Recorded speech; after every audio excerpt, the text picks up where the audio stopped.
Alright, so we're gonna do the fuel return setup, basically the upgrade for the RSX fuel module. And I'll tell you right now, I priced up the dc5 one, the full setup with the AN hoses and the regulator and the billet fuel filter and all the fittings and everything and the housing and the pump. They want $1,000 for all that. So let me just tell you how much I spent on all this, and you can tell me whether you want to just buy the kit already made, if you're that kind of guy, or if you want to put a little time into your setup, a little wrench time, and make it very affordable. So I'll put a link, or rather just list what these AN fittings are that I used on this, because every DIY video that I've seen about this, they don't really bother to list in the description exactly what kind of fittings these are.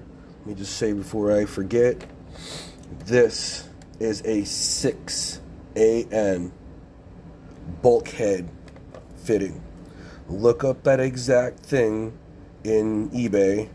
You could probably find it on Amazon, but I found things a lot cheaper on eBay. And the bulkhead fitting, the reason why it's bulkhead is because it has a separate threading above that compression fitting there, where like a regular fitting would screw into. You can also do that. This is just going to dump right into the tank. If you use an 8AN fitting, it will not fit. The nut on the under part of this will be too big to fit in between that housing. So just in case you're trying to go to an 8, just to let you know, it's kind of a null purpose there. I did upgrade. Instead of keeping with the 6AN output, I went ahead and upped it to an 8, just so there's no fuel delivery issues. And I'll tell you right now, there's 2 separate types of fittings for this.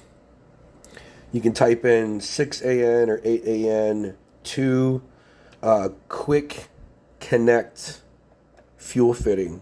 Make sure it's a 3/8 for this.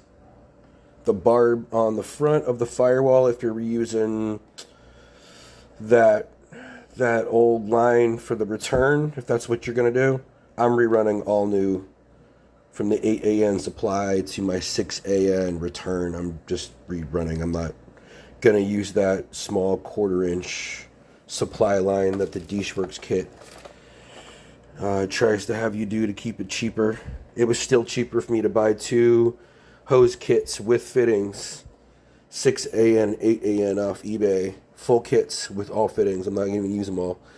And this housing, RSX housing, $45, comes with the rubber piece and the lock ring too.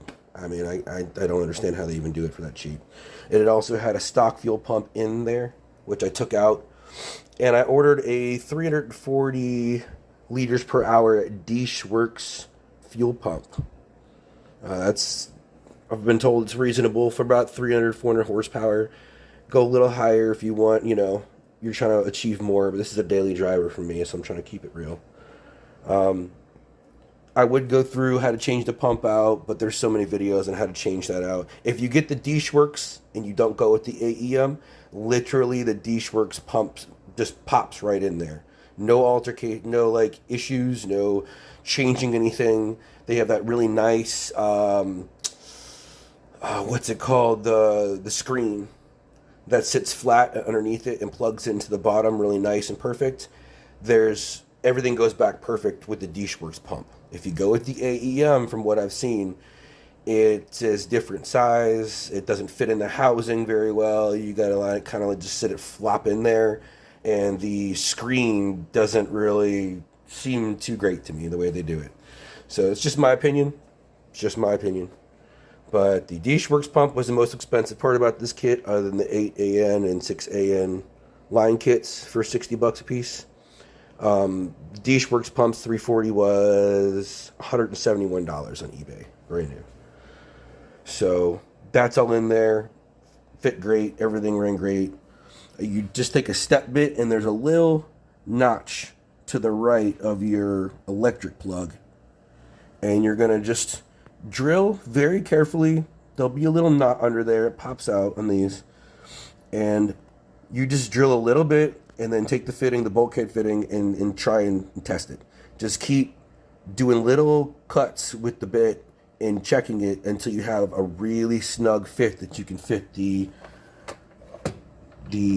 nut onto down there. That's a little tricky, I'll be honest, to get that nut started and tightened up. But just snug it. It does not have to be so tight that it's got to go out into space or go underwater or whatever. It's just a return. This also comes in 2 different variants for your AN fitting for the quick disconnect fuel barb. I bought the wrong one the first time, unfortunately. See how this one has a plastic clip on the back? That's the one you're looking for. About $10 for that fitting. This was about $15 for that one. But there's other ones that have metal, like a metal horseshoe piece. That's going to go for a different type of 3/8 metal quick disconnect barb, like a metal barb. But for this exact installation, get the plastic clip. It goes on really nice and easy, clicks on, everything's sweet. So we're at the last part of this DIY kit here. And this is the part that I feel like other videos don't cover very well. Maybe they do, and I'm just not understanding it the easiest. But so you're gonna take this. You're creating with the return kit you make with this. You're doing a big loop to the front of the fuel rail and coming back, and you have your own fuel pressure regulator up there. This is what you need to block off to make this cheap kit work. And just explaining this really quick, your supply pressure comes out here, goes up here, and comes... It does a little swirl in here, but why this hose is here, no one really explained that much in the videos, is this is what you're creating, but in the front, where it just circulates here, and it keeps the fuel pressure at, like, say, 50 psi. So we're going to block this off, basically plug it, so that this line it's still be pressurized, but it'll push all the pressure this pump makes, not through the circulating system, but through here and up to your new fuel pressure regulator. So all we're doing is blocking this off so fuel can't recirculate through it and choke your fuel pressure down. You can control that up front. So let me come back here. I'll do a cut. But basically, there's a clip right here. You pop that clip down, and this whole piece will slide back out of the unit once you disconnect. They look like little fins right there that grab on both sides there. You undo that from the return plug.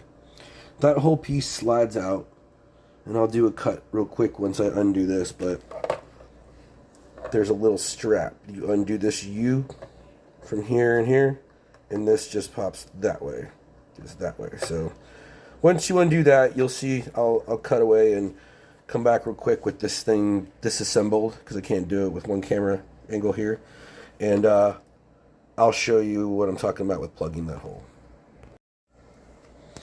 Okay, so I got that little U-shaped clip off the top, and all that's really holding this in now is a little O-ring. Just one-handed, just wiggle that on out.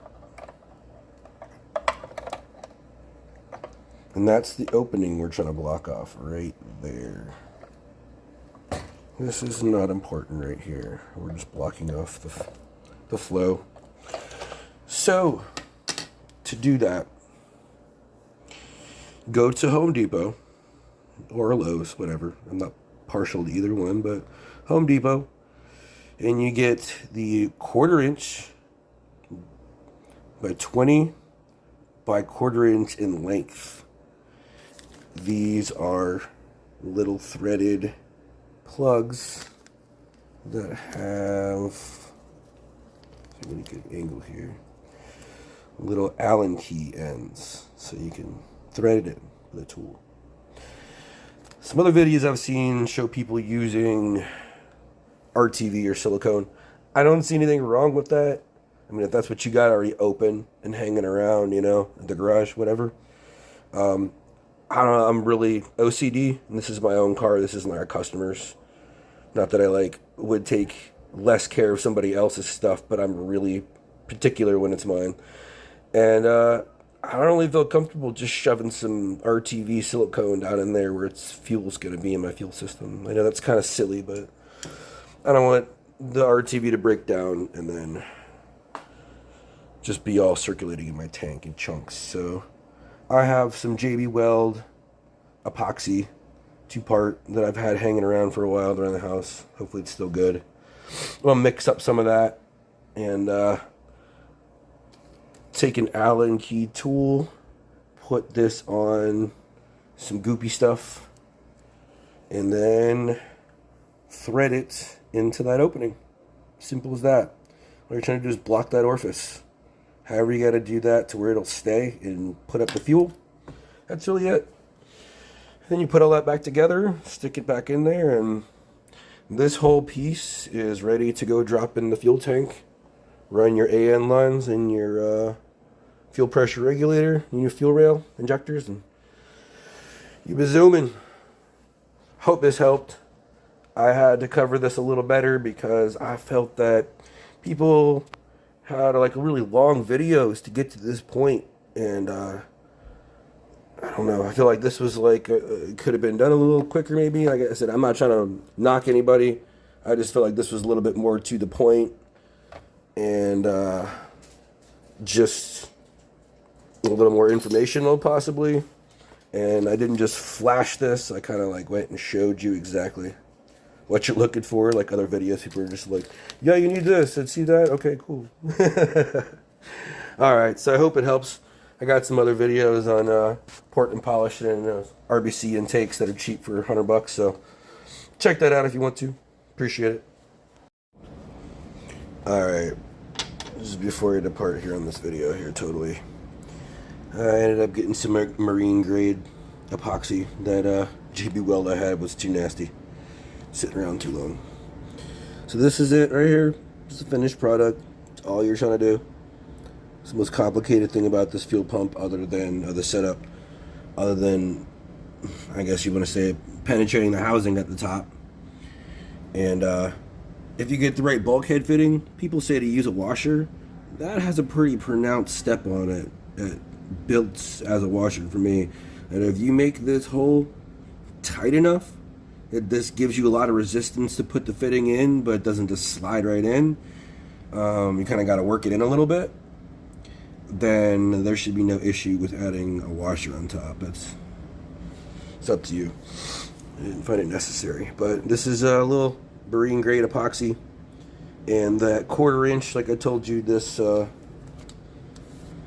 this exact plug size right here literally threads right in like butter. There's no forcing it.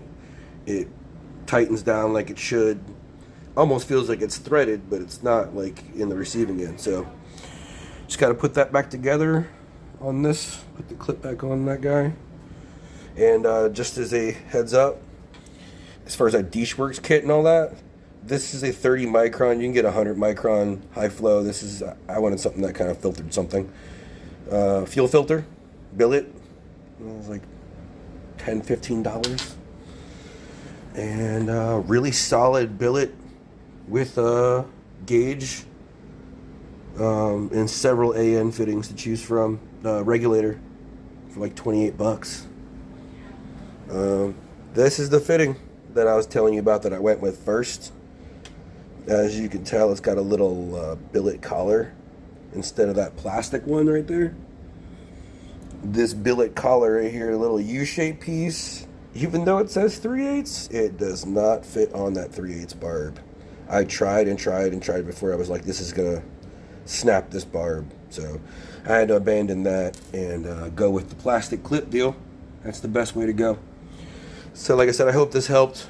build your fuel system nice and affordably.